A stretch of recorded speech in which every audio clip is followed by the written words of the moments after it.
कहानी नोरयांगजिन में खुलती है, एक शहर जो युवा आत्माओं से भरा हुआ है, जो पढ़ाई करने और अपने सपनों का पीछा करने के लिए उत्सुक हैं।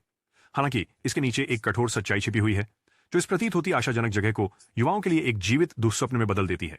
उनकी पढ़ाई में उत्कृष्टता प्राप्त करने का दबाव उन पर भारी पड़ता है, जिससे आराम या मनोरंजन के लिए कोई जगह नहीं बचती, वरना उन्हें समाप्ति का सामना करना पड़ सकता है।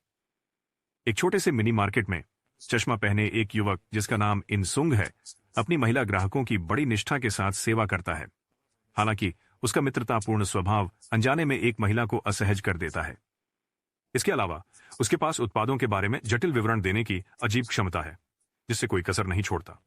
दुर्भाग्यवश उसका बॉस, एक भयानक और कंजूस व्यक्ति, ग्राहकों के सामने उसके आचरण के लिए उसे डांटता है।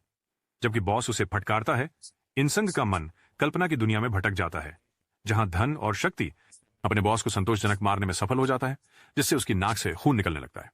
लेकिन वास्तविकता में उसका बॉस निर्दयतापूर्वक उसकी गर्दन मरोड़ देता है, जिससे इनसुंग हाँफने लगता है। सांत्वना और अपनी निराशा के लिए एक रास्ता खोजते हुए इनसुंग पास के एक पार्क में शरण लेते हैं, जहां वह गालियों की बौछार करते हैं।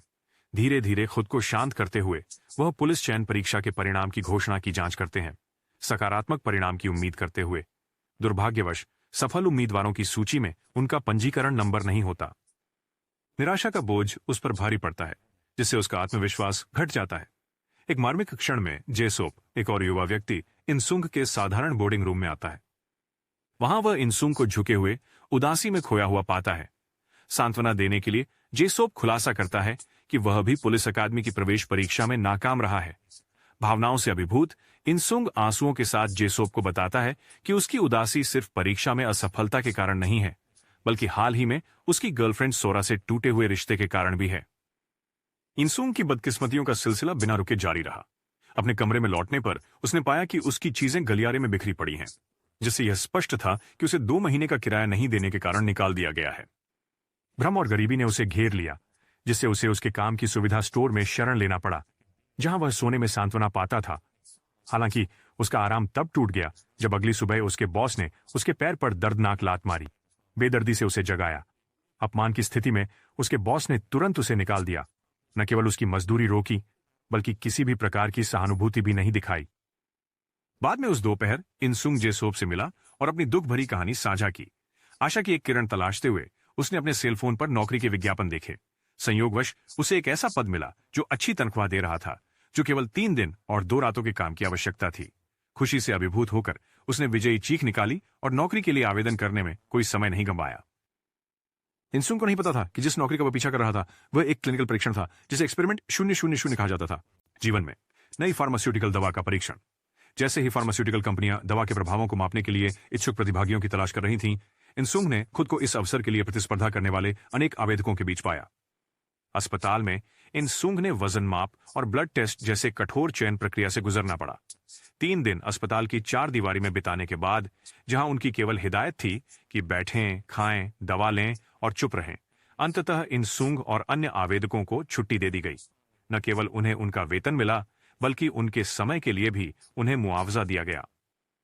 हालांकि जैसे ही इनसुंग अस्पताल के बाहर खड़े थे, उन पर अचानक चक्कर आने की लहर छा गई, जिससे उन्हें पास की सीट पर आराम लेना पड़ा। चश्मा उतारते ही उन्होंने अपनी दृष्टि में एक क्षणिक नीली चमक देखी। कुछ देर बाद उनकी असुविधा कम हो गई और सिरदर्द भी समाप्त हो गया। हालांकि एक संदेह की भावना बनी रही। उसने उसे नजरअंदाज करना चुना और तेजी से अस्पताल से निकल गया। बंदी की खोज में इनसुंग सोरा के पास गया। हालांकि वह उसकी उपस्थिति में चुप रहा। उसे पीछे छोड़ते हुए वह जेसू के साथ एक रेस्तरां में अपनी प्रतिज्ञाओं को तोड़ता है, ताकि उनके ब्रेकअप के रहस्यमय हालातों पर चर्चा कर सके। जेसू को शंका थी कि सोरा किसी पुलिस अधिकारी, जिसका नाम गुनमू है, के करीब आ गई हो सकती है। रात का अंत हुआ जब इनसुंग अपने बोर्डिंग रूम में लौटे। पुराने किराए का भुगतान करते हुए राहत और संतोष का अनुभव किया। अपने पुराने ठिकाने को वापस पाने के अवसर के लिए आभारी थे। फिर भी उनकी नई मिली आराम के बीच इनसुंग के दिल पर दुख की लहर आ गई, जो उन्हें सोरा के जाने के पीछे के दर्दनाक कारण की याद दिला रही थी। जैसे ही रात हुई, इनसुंग बेचैन नींद में सो गया। फिर अचानक एक तेज बुखार से जाग गया। उसके बुखार की तीव्रता ने उसे कंबल के नीचे बेकाबू रूप से कांपने पर मजबूर कर दिया। राहत की तलाश में वह अगले दिन फार्मेसी चला गया, बुखार कम करने वाली दवा की खोज में। हालांकि जब इनसुंग घर जा रहे थे, तो अचानक एक असाधारण चक्कर ने उन्हें फिर से घेर लिया, जो अस्पताल से निकलते समय अनुभव किया गया था। सिरदर्द ने उसे इतना कमजोर कर दिया कि वह ध्यान केंद्रित नहीं कर पा रहा था। यहां तक कि एक तेज रफ्तार कार के करीब आना भी तय हो गया था। फिर भी एक अद्भुत घटनाक्रम में एक नीली रोशनी की चमक उसकी आंखों में भर गई, जिससे एक सहज प्रतिक्रिया उत्पन्न हुई, जिसने उसे कार की छत पर से आसानी से उछलने के लिए प्रेरित किया, जिससे वह एक विनाशकारी टक्कर से बाल बाल बच गया। अपने कमरे में लौटने पर अचानक इंसुंग की दृष्टि धुंधली हो गई। तभी उसने अपने चश्मे उतारे और आश्चर्यजनक रूप से महसूस किया कि वह उनके बिना भी पूरी स्पष्टता से देख सकता है। दोपहर में इंसुंग जांच के लिए अस्पताल गए। उम्मीद थी कि उन्हें जवाब मिलेंगे। हालांकि डॉक्टर ने उन्हें आश्वस्त किया कि वह स्वस्थ हैं और उन्हें सलाह दी कि अगर उन्हें फिर से कोई तकलीफ या दर्द हो तो ही लौटें। अस्पताल से निकलने के बाद इंसुंग का जी सबके साथ पुनर्मिलन हुआ और दोनों ने बिलियर्ड्स का खेल खेला। हालांकि इंसुंग के पास खेल का अनुभव नहीं था, उन्होंने ऐसी असाधारण निपुणता दिखाई जिससे दर्शक उनके कौशल से आश्चर्यचकित रह गए। एक भाग्यशाली दिन, जब सोरा अपने बोर्डिंग रूम से निकलने की तैयारी कर रही थी, उसने अपने दरवाजे पर लटकता हुआ भोजन का एक पैकेट देखा।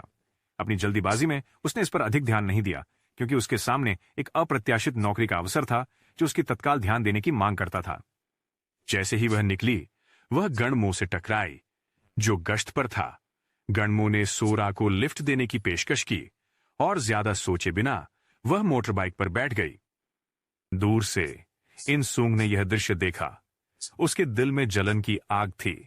भावनाओं की लहर से प्रेरित होकर उसने सोरा का पीछा किया और चमत्कारिक ढंग से उसकी गति तेजी से बढ़ी, जिससे वह आसानी से कचरे के टीले को बिना रुके पार कर गया। उसने उसकी ओर गुस्से में चिल्लाया, जिससे सोरा उसकी ओर देखने पर मजबूर हो गई। हालांकि अपने बिखरे हुए दिमाग में इंसुंग अनजाने में एक लोहे के पोल से टकरा गया। इंसुंग की भलाई को लेकर चिंतित सोरा ने गणमो से मोटर बाइक रोकने की विनती की, ताकि वह उसकी स्थिति देख सके। जब वे सड़क के किनारे इकट्ठे हुए तो एक गर्मागर्म बहस शुरू हो गई, जिसे गणमो और राहगीरों ने देखा। इंसुंग ने सोरा पर गणमो के साथ संबंध बनाने का जोरदार आरोप लगाया, जबकि सोरा ने आरोपों को जोर से नकार दिया। उसने इंसुंग को तेजी से लात मारी और चलते बनी, उसे भावनाओं के तूफान में छोड़ते हुए। घटना के बाद इंसुंग साहस जुटाकर उस मिनी मार्केट में वापस जाते हैं जहां उन्होंने पहले काम किया था। अपने हठीले बॉस से अपनी मेहनताना लेने के इरादे से एक तीव्र बहस होती है, क्योंकि उनका बॉस सख्ती से भुगतान करने से इनकार कर देता है। हालांकि ठीक उसी समय जब हालात निराशाजनक लग रहे थे, एक पुलिस अधिकारी हस्तक्षेप करते हैं। इंसुंग की मदद करते हुए यह सुनिश्चित करते हैं कि उन्हें उनका हक का मेहनताना मिले। इस नई जीत से सशक्त होकर इंसुंग ने व्यक्तिगत परिवर्तन की राह पर चलने का निर्णय लिया। वह एक सैलून जाता है, जहां वह अपना हेयर कट बदलता है, और एक बुटीक में जाता है, नई शैली को अपनाता है। जैसे ही उसके आकर्षक रूप की खबर फैलती है, कई लड़कियां उसकी बदली हुई छवि से मोहित हो जाती हैं। एक पुल को पार करते समय इंसुंग सुनता है कि एक महिला को कुछ पुरुषों के द्वारा उत्पीड़ित किया जा रहा है। बिना किसी झिझक के वह पुल से कूद जाता है और हैरान पुरुषों के सामने बेहतरीन ढंग से उतरता है। संघर्ष अपरिहार्य हो जाता है, लेकिन अब इंसुंग के पास शानदार मार्शल आर्ट्स कौशल है। संख्या में कम होने के बावजूद वह बहादुरी से लड़ता है और आदमियों को दबा देता है, जब तक कि वे अंततः पीछे हट नहीं जाते। उस महिला का नाम ताई यी है, जिसे उसने बचाया, और वह इंसुंग की बहादुरी से मंत्रमुग्ध हो जाती है और उन्हें नुकसान से बचाने के लिए उनका बहुत बहुत धन्यवाद करती है। अगले दिन कैंपस में इंसुंग की मुलाकात जी सब और ताई यी से होती है। उसके आश्चर्य के लिए जी सब ताई यी के लिए भावनाएं रखते हैं, जो कैंपस की सबसे सुंदर लड़की और एक अमीर आदमी की बेटी है। इंसुंग की बहादुरी के लिए आभार व्यक्त करते हुए ताई यी उसे और जी सब को एक रेस्तरां में ले जाती है। वहां से तीनों एक साथ अधिक समय बिताने लगते हैं, जिससे एक बढ़ती हुई मित्रता का विकास होता है। जैसे ही रात होती है, इंसुंग ताई यी को घर छोड़ने जाता है और एक कमजोर क्षण में वह उससे अपने भावनाएं व्यक्त करती है। तुरंत जवाब देने के बजाय इंसुंग केवल मुस्कुराता है, उसे उम्मीद की एक किरण देते हुए। एक दिन जब इंसुंग और ताई यी एक सुविधा स्टोर में होते हैं, तो वे अप्रत्याशित रूप से सोरा से मिलते हैं। अब भी उसके प्रति नाराजगी रखते हुए इंसुंग ने ताई यी के साथ एक अंतरंग प्रदर्शन करने का नाटक करके बदला लेने का फैसला किया। उसकी हरकतें देखकर असमर्थ सोरा अपनी खरीदारी पूरी करने के बाद स्टोर से बाहर चली जाती है। उसने इंसुंग को अभी तक उनके अलग होने के पीछे के असली कारण नहीं बताए हैं, जैसे अपनी शिक्षा को अजीबोगरीब नौकरियों से खर्चा उठाना, जिसके कारण उसकी शैक्षणिक प्रदर्शन में भारी गिरावट आई। अपने अपार्टमेंट पहुंचने पर सोरा यह देखकर चौंक जाती है जब वह गणमो को उसके दरवाजे के हैंडल पर चुपके से खाना रखते हुए देखती है। वो मानती थी कि यह इंसुंग था जो उसे खाद्य सामग्री उपलब्ध करा रहा था। असल में गणमो लंबे समय से सोरा के प्रति स्नेह रखता आया है, चुपचाप उसका ख्याल रखता रहा है, यहां तक कि जब वह इंसुंग के साथ रिश्ते में थी। हालांकि उसने उस समय इंसुंग के प्रति उसकी प्रतिबद्धता का सम्मान करते हुए चुप रहने का फैसला किया। जैसे ही सोरा और इनक्सुंग अपने खिलते हुए रोमांस में डूब जाते हैं, गनमो जानबूझकर खुद को इस जोड़ी से दूर कर लेता है और अपना ध्यान पुलिस अकादमी की परीक्षाओं की तैयारी पर केंद्रित करता है। सघन प्रयासों और अटूट दृढ़ संकल्प के माध्यम से वह अंततः कड़ी परीक्षा पास करने में सफल होता है, जो उसकी यात्रा में एक महत्वपूर्ण उपलब्धि के रूप में चिन्हित होता है। इस बीच इनक्सुंग को अपनी मां से फोन आता है, जो उनके परिवार की गंभीर वित्तीय स्थिति के बारे में निराशाजनक खबर देती हैं। वह इनक्सुंग से पैसे भेजने का अनुरोध करती हैं, जिससे अपने माता पिता का समर्थन करने की जिम्मेदारी का भार और बढ़ जाता है। अगले दिन कैंपस में खाना खाते समय इनक्सुंग का मन दिन में सपने देखने में खो जाता है, अपने परिवार की मदद करने के लिए आय उत्पन्न करने के तरीकों पर केंद्रित। अचानक एक भुगतान किए गए क्विज प्रतियोगिता शो का विज्ञापन टेलीविजन स्क्रीन पर दिखाई देता है, जिसने तुरंत उसका ध्यान खींच लिया।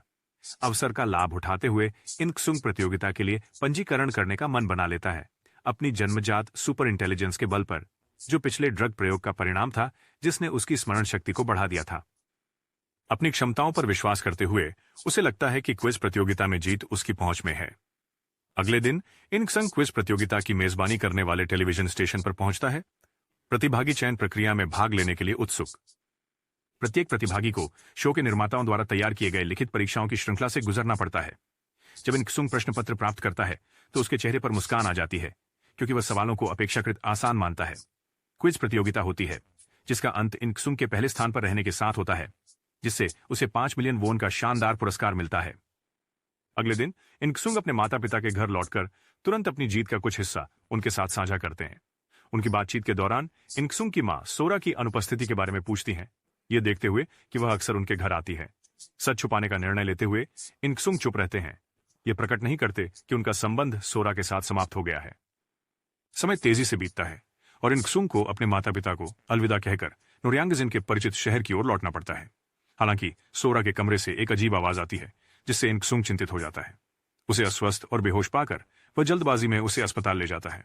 उसके चेहरे पर उसकी सेहत के लिए चिंता और फिक्र की झलक होती है। जब सोरा अस्पताल में चिकित्सा उपचार प्राप्त कर रही होती है, इनक्सुंग उसके काम की शिफ्ट संभाल लेते हैं, ताकि उसे अपनी नौकरी खोने का खतरा न हो।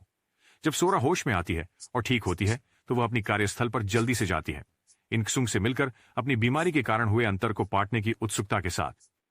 जैसे ही रात होती है, सोरा और इनक्सुंग एक साथ घर लौटते हैं, एक अपार्टमेंट साझा करते हुए। रास्ते में सोरा इनक्सुंग का धन्यवाद करती है और उसे एक डिनर का वादा करती है। उसकी अस्पताल यात्रा और शिफ्ट बदलने के दौरान समर्थन के लिए आभार व्यक्त करते हुए उनका रिश्ता फिर से सुधरने लगता है, एक बार फिर से उनके बीच गर्मजोशी और संबंध की भावना को जगाते हुए।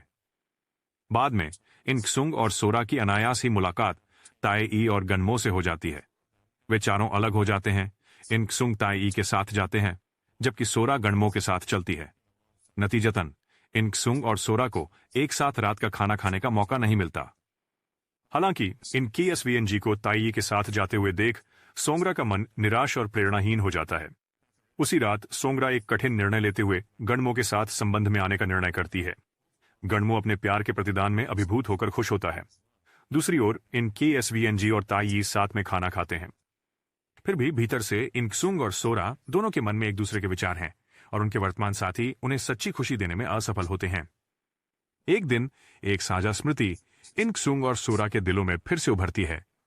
यह उस वादे की ओर इशारा करता है जो उन्होंने एक साथ रहते हुए किया था, कि अगर वे अलग हो जाएं फिर भी मिलना चाहें तो वे एक खास जगह पर मिलेंगे। वह खास जगह शहर के बाहरी इलाके में स्थित एक छोटा सा पार्क था। उस रात इनक्सुंग और सोरा दोनों अलग अलग टहलने निकलते हैं। उनका रास्ता पार्क में जाकर मिल जाता है। जब वे आखिरकार मिलते हैं तो एक संयोग का जादू उनके ऊपर छा जाता है। अलग बिताए हुए दिनों की कहानियां साझा करने की उत्सुकता में उसी क्षण वे अपने वर्तमान साथी के फोन कॉल्स को नजरअंदाज करना चुनते हैं, फिर से जुड़ने की अनियंत्रित इच्छा में डूबे हुए। उनके साझा अपार्टमेंट में लौटने पर भाग्य फिर से हस्तक्षेप करता है, जब इनक्सुंग और सोरा अप्रत्याशित रूप से ताई और गुणमो से मिलते हैं। इनक्सुंग और सोरा को साथ चलते हुए देखकर ताई निराशा और गुस्से से भर जाती है इनक्सुंग की तरफ। भावनात्मक उथल पुथल के बीच इनकुंग खुलेआम सोरा के लिए अपने स्थायी प्रेम की घोषणा करते हैं। नाराजगी से भरी ताई इनकुंग को तुरंत थप्पड़ मार देती है। अपनी झुंझलाहट को बर्दाश्त नहीं कर पाती है। जो कुछ भी होता है उसे सुनकर गनमो सोरा से अलग होने का कठिन निर्णय लेता है, जिससे संबंधों का नाजुक जाल और जटिल हो जाता है। अगले शाम इनक्सुंग को सोरा से एक संदेश मिलता है, जिसमें उसे अपार्टमेंट बिल्डिंग की छत पर मिलने के लिए कहा जाता है। जब वह वहां पहुंचता है, सोरा संकोच से स्वीकार करती है कि वह भी इनक्सुंग के लिए भावनाएं रखती है। इंसुंग का चेहरा खुशी से चमक उठता है, हालांकि वह अपनी खिली हुई मुस्कान छिपाने की कोशिश करता है। उनके पारस्परिक प्रेम की गहराई को समझते हुए इंसुंग और सोरा ने अपने संबंध को फिर से शुरू करने का दिल से निर्णय लिया। उसी रात एक कोमल पल में इंसुंग ने धीरे से सोरा को चूमा, उनके नवजीवित प्रेम को मुहरबंद किया। इस बीच ताई टूटे दिल के साथ एक रेस्तरां में जोड़ों के पास जाकर अपनी पीड़ा और निराशा व्यक्त करती है।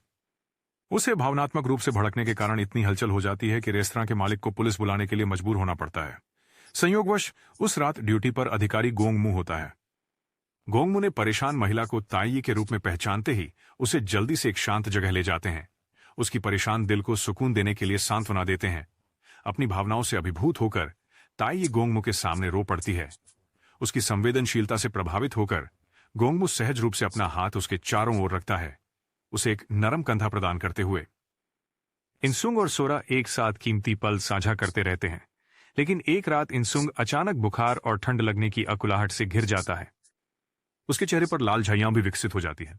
ये संदेह करते हुए कि ये लक्षण उस प्रायोगिक दवा से संबंधित हो सकते हैं जो उसने ली थी, वह तुरंत अस्पताल जाता है ताकि उस प्रोफेसर से मार्गदर्शन प्राप्त कर सके जिसने प्रयोग किए थे। प्रोफेसर पुष्टि करते हैं कि इंसुंग की वर्तमान स्थिति वास्तव में दवा का एक दुष्प्रभाव है। इन दुष्प्रभावों का प्रतिकार करने के लिए प्रोफेसर एक न्यूट्रलाइजिंग दवा प्रदान करते हैं जो इंसुंग को उसकी मूल स्थिति में बहाल करेगी। हालांकि निष्क्रिय करने वाली दवा लेने का मतलब होगा कि वह सभी लाभ और बढ़ी हुई बुद्धिमत्ता खो देगा जो उसके पास वर्तमान में है। आगामी पुलिस अकादमी परीक्षा उत्तीर्ण करने के लिए दृढ़ संकल्पित इंसुंग उस समय निष्क्रिय करने वाली दवा लेने के खिलाफ निर्णय लेता है। दिन बीतते हैं और पुलिस अकादमी की परीक्षा का समय आता है। कठिन परीक्षा के दौरान इंसुंग तीव्र दर्द सहते हैं क्योंकि प्रयोगात्मक दवा के दुष्प्रभाव बढ़ जाते हैं। अचानक परीक्षा के दौरान उसे एक फोन कॉल मिलता है जिसमें सूचित किया जाता है कि सोरा एक दुर्घटना में घायल हो गई है और उसे तुरंत अस्पताल में भर्ती कराने की आवश्यकता है। एक कठिन निर्णय का सामना करते हुए इंसुंग की सोरा के लिए चिंता उस पर हावी हो जाती है, जिससे वह परीक्षा छोड़कर उस अस्पताल की ओर दौड़ जाता है जहां उसका इलाज चल रहा है। अस्पताल पहुंचते ही इंसुंग की चिंता स्पष्ट है क्योंकि वह सोरा की कमजोर स्थिति देखता है, जबकि उसकी अपनी सेहत बिगड़ती जा रही है। जब सोरा होश में आती है तो इंसुंग को राहत महसूस होती है। हालांकि कुछ ही सेकंड में इंसुंग खुद बेहोश हो जाता है, होश खो बैठता है। इलाज के कुछ दिनों बाद इंसुंग अंततः ठीक हो जाता है और अपनी नींद से जागता है। उसे एहसास होता है कि उसे न्यूट्रलाइजिंग दवा दी गई है, जिससे पुलिस अकादमी की परीक्षा चूक जाने का निराशा का एहसास होता है। इंसुंग फिर से अपने पहले वाले रूप में लौट आता है, चश्मा पहनता है और कमजोर शारीरिक स्थिति का अनुभव करता है। वह बिना उत्साह के अपने दिन गुजारता है। सौभाग्य से सोरा उसे सहारा देती रहती है, उसे प्रोत्साहित करती है और उसका मनोबल बढ़ाती है। फिल्म एक मार्मिक दृश्य के साथ समाप्त होती है, जहां इंसुंग, जो अब उस स्कूल में बच्चों के लिए ट्रैफिक गार्ड हैं, जहां सोरा पढ़ाती हैं, उनके साथ खड़े होते हैं। वे साथ मिलकर एक यात्रा शुरू करते हैं जो उनके रिश्ते में जीवंत रंगों और सुंदरता को जोड़ता है, जो उनके एक दूसरे में पाए गए दृढ़ता और शक्ति का प्रतीक है। तो कहानी का नैतिक यह है कि अगर आप सुपर हीरो बनने की संभावना और असुविधाजनक दुष्प्रभावों से ठीक हैं, तो ही प्रयोगात्मक दवाएं लें।